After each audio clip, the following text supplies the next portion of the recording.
అందరికీ నమస్తే. మనము ఇప్పుడు ఆత్మీయ శత్రువుల గురించి తెలుసుకుందాం. 3 లక్షణాలు. ఈ 3 లక్షణాలు ఉన్నోళ్ళు తప్పకుండా ఆత్మీయ శత్రువులు. ప్రతి ఒక్కరికి వీళ్ళు ఖచ్చితంగా వాళ్ళ జీవితాల్లో ఉంటారు. ఫస్ట్ ఏంటంటే, మీకెవరితోనైనా మనస్పర్ధలు, తగాదాలు అట్లా ఏమన్నా ఉన్నాయనుకోండి, వీళ్ళు మన తట్టు మాట్లాడుతున్నట్టే, మనకు అనుకూలంగా ఉన్నట్టే ఉండి మనల్ని రెచ్చగొడతారనమాట. ఆ రెచ్చగొట్టేసరికి మనం కన్విన్స్ అవుదాం అనుకున్నా గూడా వీళ్ళ మాటలకి మనం ఇంకాస్త రెచ్చిపోయి వాళ్ళతో ఇంకాస్త పెద్ద తగువు చేసుకొనొస్తాం. తర్వాత తీరిగ్గా అయ్యో! నేను అనకుండా ఉండాల్సిందిరా, బుద్దాక నా వల్ల ఇంకా పెద్దదయిందని చెప్పాను.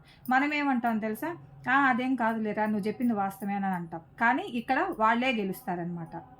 రెండోది సెకండ్ వన్‌దొచ్చి మీ గురించి, మీ వెనకాల ప్రతి ఒక్కరికి మీ గురించి దిగజారే విధంగా అందరికీ జెప్తారు. మళ్ళా మీరు వాళ్ళతో కలిస్తే ఎక్కడ వీళ్ళ విషయాలు బయటపడతాయని, వాళ్ళిలా అన్నారు, వీళ్ళిలా అన్నారు అని మీకే వచ్చి చెప్తారనమాట. అప్పుడు మీరేమనుకుంటారు, వాడికి ఇట్టం ఉందా నా గురించి అని చెప్పని వాళ్ళ జోలికి, వాళ్ళ మీద కోపంతో మీరు వాళ్ళ దగ్గరికి గూడా వెళ్ళరు. ఆ విధంగా మీ ఫ్రెండ్ సర్కిల్ గూడా మీకు ఇబ్బంది పెట్టి, మిమ్మల్ని మాత్రం హ్యాపీగా, అనుకూలంగా వాడుకుంటారు. థర్డ్ వన్ వచ్చి సరదాగా మాట్లాడుతూ ఉన్నట్టే మీ ఎదుగుదలను, మీలో ఉన్న సంతోషాలని, వీటన్నిటిని చూసి కడుపులో ఉండే బాధని వ్యంగ్యం రూపంలో సరదాగా ఆ మాటలు సూటిగా వదులుతాడు.